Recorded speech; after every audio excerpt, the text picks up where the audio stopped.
नमस्कार मंडळी, Ram Ram. SMK crime story trailer YouTube चॅनलवर मी देवानंद तुमचं स्वागत करतो. आजची स्टोरी आहे जळगाव जिल्ह्यात घडलेली आणि आपल्या पुण्याजवळ श्री क्षेत्र देवाची आळंदी या ठिकाणी घडलेली. वासनेची आग भल्या भल्याची राख रांगोळी केल्याशिवाय राहत नाही आणि जगाला समाज प्रबोधनाचं शिक्षण देणारे बुवा महाराज पण या जर वासनेच्या आगीमध्ये गेले तर त्यांची बी राख रांगोळी व्हायला वेळ लागत नाही. काम, सेक्स हा जरी जगण्याचा भाग असला तर त्याच्या नियमानं पालन केलं तर तो चांगला आहे. तर नियम तोडून जर त्याचं पालन केलं तर सेक्स वाईट आहे. नैतिकता सोडली तर विनाश प्रत्येकाचा अटळ आहे. नैतिकता सोडून अनैतिकतेच्या मार्गाला जो कोणी जाईल त्याचा विनाश. आणि हेच महाराज म्हणून समाज प्रबोधन करणाऱ्या राजेंद्र शेळकेला समजले नाही आणि तो विवाहित पुष्पाच्या नादी लागला. त्याने स्वतःचं पण आयुष्य बर्बाद केलं, पुष्पाचं पण केलं आणि त्याच्यासोबत पुष्पाचा पती किशोर ह्याचं पण आयुष्य त्यानं बर्बाद करून टाकलं. जळगाव जिल्ह्यातील भडगाव तालुका आहे आणि भडगाव तालुक्यात पळसखेडा नावाचं गाव आहे. पळसखेडा गावामध्ये किशोर शिवाजी पाटील, वय वर्ष 45, एक मुलगा एक मुलगी, पत्नी पुष्पा किशोर पाटील, वय वर्ष लमसम 40च्या आसपास.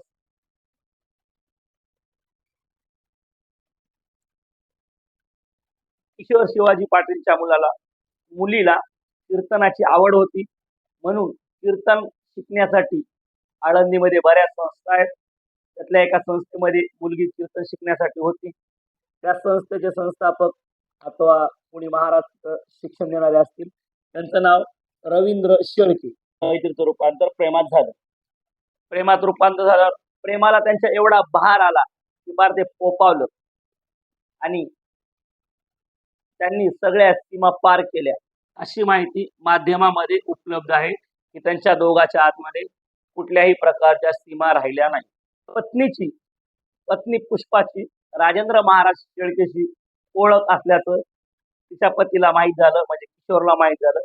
किशोर या दोघांच्या मैत्रीचा फायदा घेऊन राजेंद्र महाराज शेळकेकडनं लागेल तेवढे पैसे 1000, 2000, 5000, 4000 उसने घेत होता. आणि राजेंद्र महाराज आपल्या प्रियसीचा पती असल्यामुळं त्याला सढळ हाताने मदत करत. पण इथं किशोरचं चुकलेलं आहे.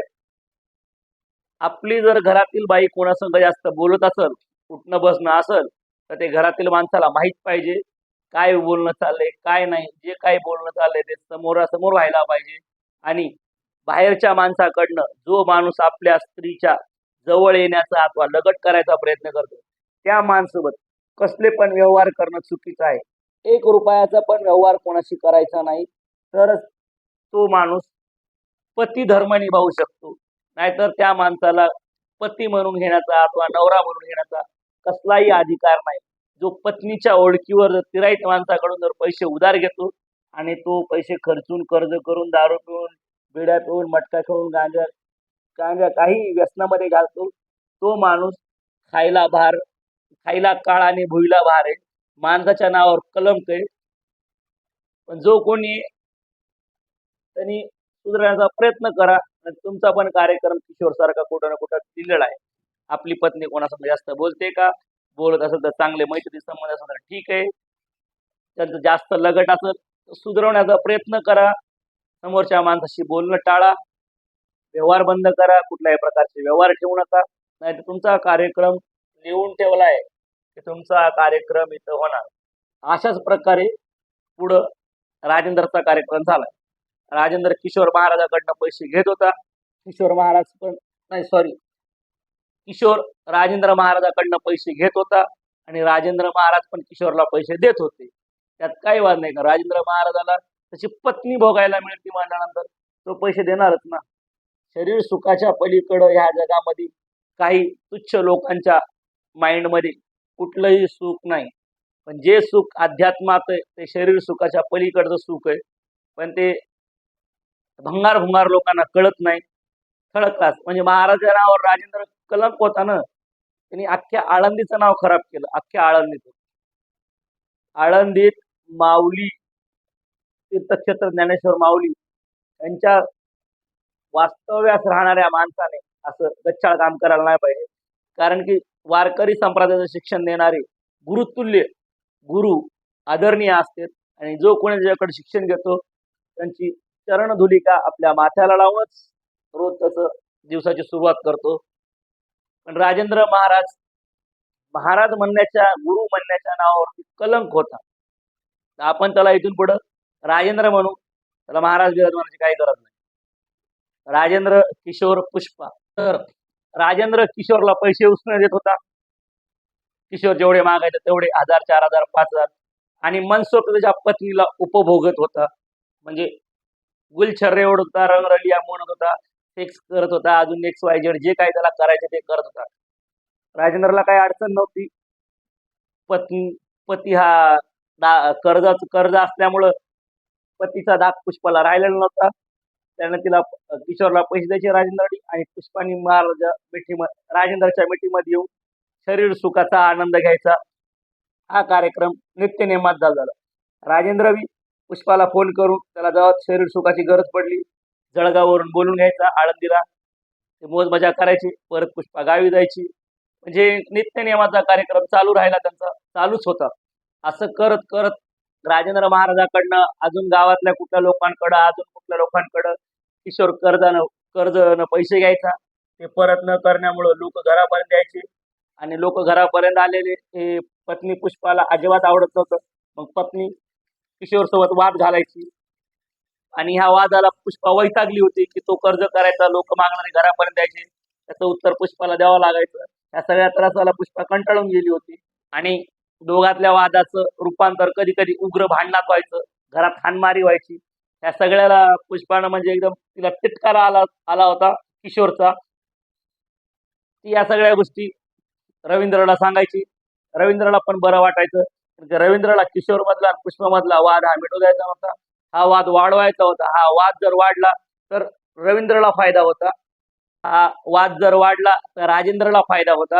कारण की पुष्पा आणि पुष्पाचा पत्नी ह्या दोघांचं अंतर पडलं तर पती दूर जाईल आणि पुष्पा राजेंद्रच्या दिवसांदिवस जास्तीत जास्त जवळ राहील. आणि पुष्पाला पण राजेंद्रच्या मिठीमध्ये राहायला आवडत होतं. तिला पण राजेंद्र शिवाय दुसरं काही दिसत नव्हतं. वाद झाला, थोडंफार काही झालं की राजेंद्र किशोरला पैसे द्यायचा, त्याचं तोंड बंद करायचा. मग राजेंद्र एका दिवशी विचार करू लागला, आपलं किशोर एका दिवशी विचार करू लागला, राजेंद्र आपल्याला पैसे देतोय, परत मागत नाही. मग त्याला कळालं की पुष्पाचे आणि राजेंद्रचे चांगले संबंध आहेत. जे काही कळायचं XYZ ते त्याला कळालं. मग तो पुष्पा संघ या गोष्टीवर भांडण करू लागला की तू त्या राजेंद्रला भेटू नको, त्या संघ असं संबंध ठेवू नको, संबंध तोड वगैरे वगैरे आपल्या आपल्या पद्धतीनं समजावण्याचा प्रयत्न करू लागला. पण पुष्पाला किशोर शिवाय पती किशोर शिवाय प्रियकर राजेंद्र जवळचा वाटू लागला. तिने राजेंद्रला सांगितलं की आपल्याला जर सुखानं प्रेमात राहायचं असेल तर पती किशोर अडचण आहे, त्याचा कार्यक्रम ओके केला पाहिजे, त्याला यमसदनी पाठवलं पाहिजे. हा त्याच्या डोक्यामध्ये फिट्ट कार्यक्रम बसला. मग हिनं आपल्या मनातली गोष्ट सांगितली राजेंद्रला की आपण याला ओके करू, आपल्या रस्त्यातनं बाजूला काढू. हे सगळं पुष्पानी राजेंद्रला सांगितल्यानंतर राजेंद्रला पण वाटलं जर किशोर मेला तर पुष्पावर फक्त आपलाच हक्क, अनलिमिटेड पुष्पा आपल्याजवळ, जेव्हा पाहिजे जसं करायचे तसं, ज्या पद्धतीनं पुष्पा आपलीच आहे, तिला कोणाचा धाक उरणार नाही. आपण त्यासोबत मनसोक्त कामक्रीडेचा आनंद घेऊया. म्हणून त्या दोघांनी मिळून एक अघोरी प्लॅन केला. अघोरी म्हणजे त्याला मारायची. दोघांनी एक फुल प्रूफ प्लॅन केलं आणि तो प्लॅन मारल्यानंतर तो मर्डर न होता पोलिसांची दिशाभूल करायसाठी त्यांच्या डोक्यातल्या बत्त्या पेटायला चालू झाल्या. असं करत राजेंद्रच्या डोक्यामध्ये एक प्लॅनिंग आलं. ते प्लॅनिंग त्यानं पुष्पाला बोलून दाखवलं आणि पुष्पा पण राजेंद्रच्या प्लॅनिंग मध्ये सामील झाली. तिने पण ग्रीन सिग्नल दिला, करून कामगिरी फत्ते करून टाक, जे होईल पुढचं पुढे वागता येईल. मग राजेंद्रनी पुष्पाला सांगितलं की तू किशोर संघ भांडणं करू नको, तुझ्या संघ व्यवस्थित गोडी गुलाबी मध्ये राहा, महिनाभर 2 महिने भांडण करू नको, हसत खेळत राहा. किशोरला पण पत्नीचं वागणं खटकत होतं किंवा भांडणं करणारी पत्नी एकदम आपल्यासोबत व्यवस्थित कसं काय राहिली.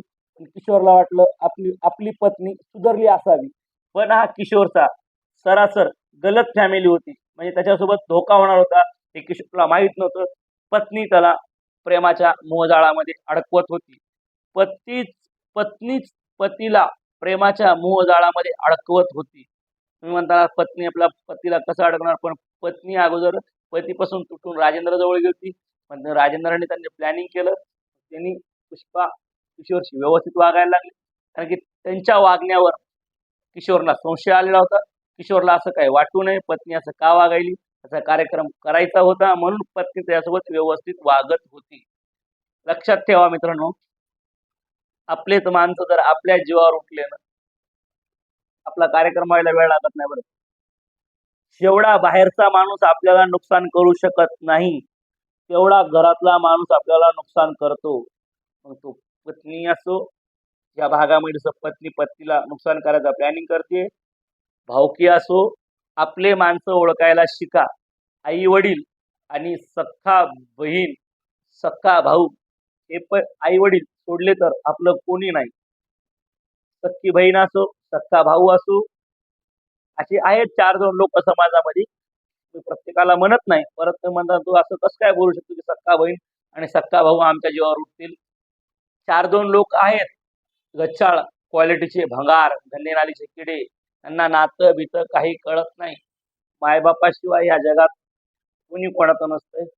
कसा जरी असला मुलगा मुलगी, आई बापासाठी तो बाळच असतो.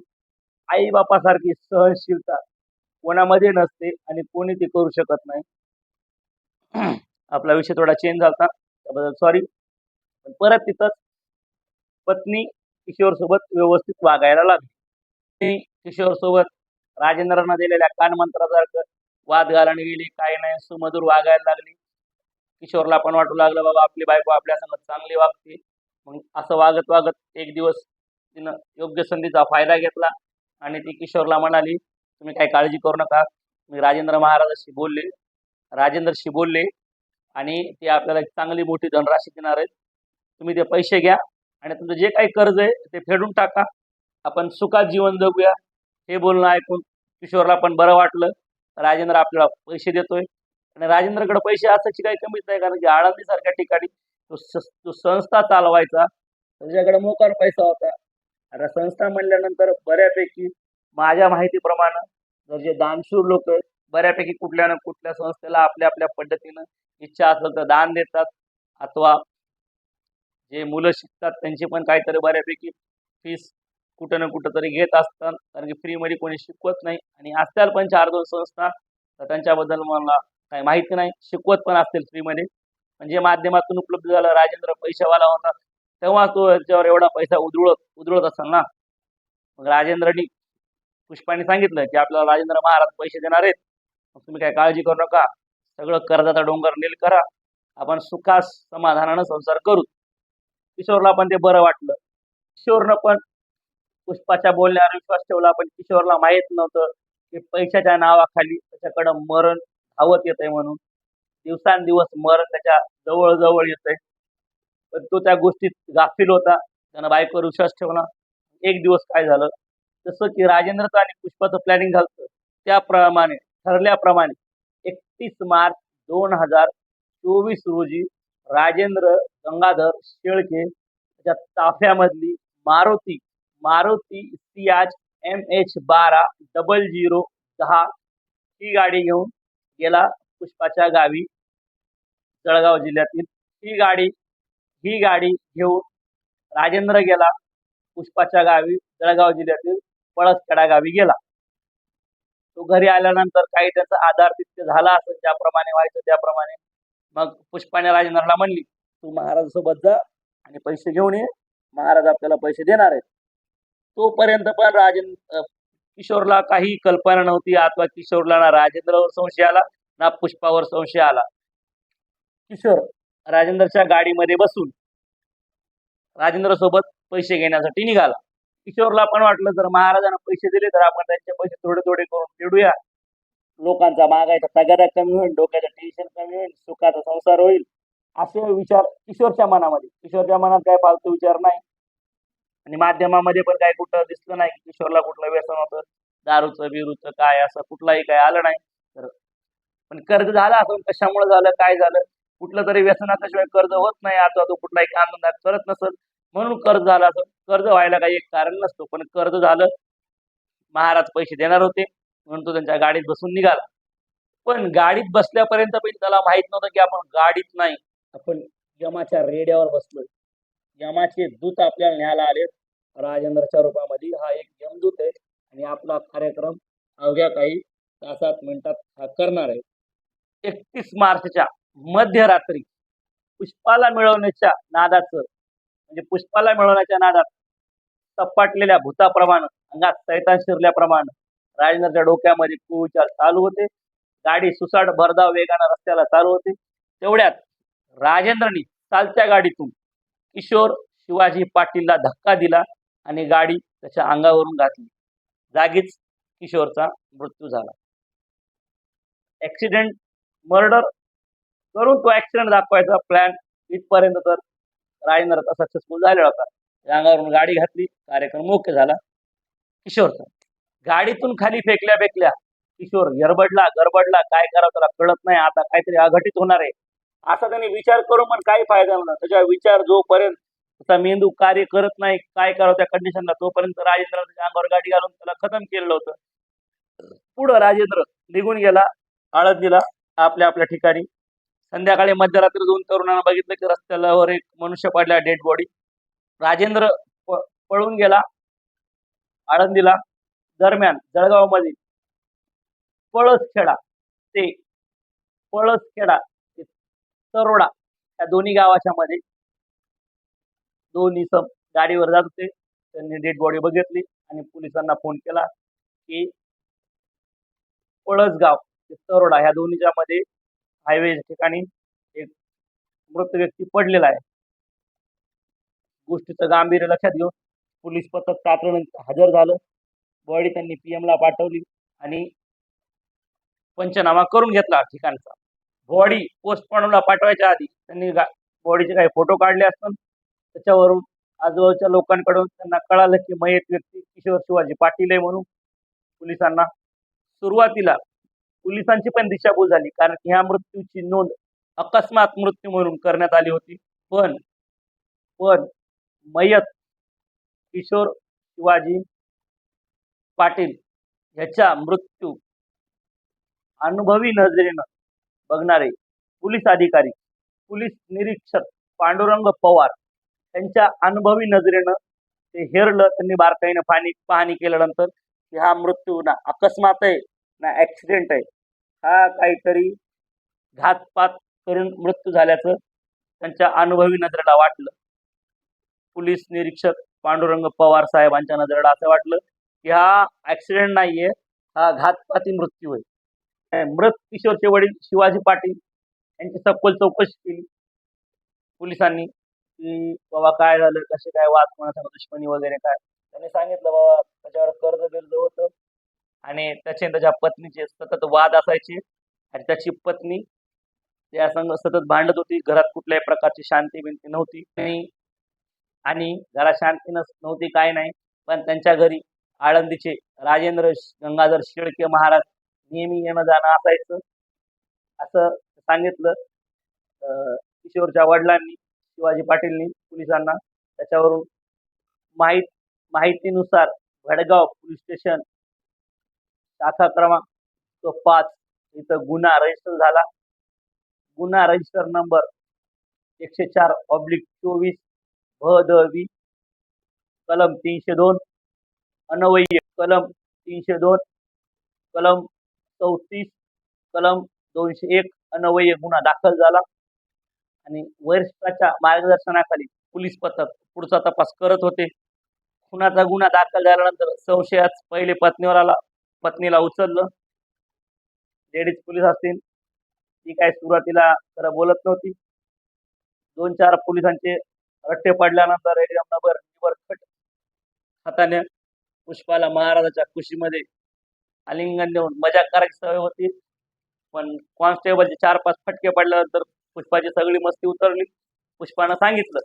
पुष्पानं पुढे अशा प्रकारे माहिती दिली की माझा पती किशोर कर्जबाजारी होता. आळंदीत राहणारे गंगाधर शेळके महाराज यांच्या मदतीनं आम्ही दोघांनी मिळून पतीचा काटा काढला. हा गुन्हा आम्ही दोघांनी मिळून केला. मी माझ्या पतीला सांगितलं की राजेंद्र महाराज तुम्हाला पैसे द्यायला येणार आहेत, मग तुम्ही महाराजांसोबत गाडीत बसून जा. महाराजांनी त्यांना घरी आले, गाडीत बसून नेलं आणि रस्त्यालाच महाराजांनी त्यांचा घातपाती खून केला, अशी माहिती पुष्पानं दिल्यानंतर महाराजांना पण पोलिसवाल्यांनी काही 24 तासाच्या आतमध्ये महाराजांना पण उचललं. महाराजाला उचलल्यानंतर महाराजांना जी गाडी वापरली होती किशोरला मारण्यासाठी, ती गाडी पण जप्त केली. आता महाराज पण पुष्पाच्या ताब्यामध्ये, आपलं महाराज पण पोलिसांच्या ताब्यामध्ये आणि पुष्पा पण पोलिसांच्या ताब्यामध्ये. आता घ्या म्हणा आनंद, तू या चौकीत, तू ह्या जेलला, तू त्या जेलला. तर असं करायला नव्हतं पाहिजे. महाराजांकडे भरपूर ज्ञान होतं. महाराज ज्ञानेश्वरी वाचायचे, गाथा वाचायचे, समाज प्रबोधनाचं पवित्र काम महाराज करत होते. आणि वारकरी संप्रदायामध्ये जे महाराज लोक आहेत ते शीर्षस्थानी मानल्या जातात. तुम्ही हो मी हो, आपल्याकडे कुठं जरी कीर्तनाला कुठला जरी महाराज आले, वयानं लहान असो मोठा असो कुठलाही विचार न करता 50-60 वर्षी जरी म्हातारी असेल, तर तिला चलता येत नसेल, ती वाकडी असेल तरी ती महाराजच्या पायावर नतमस्तक होती. म्हणजे ती महाराजांना माऊली देवाचं रूप, ज्ञानेश्वर महाराजांचं रूप आपण मानतो आळंदीतल्या सर्व महाराजांना.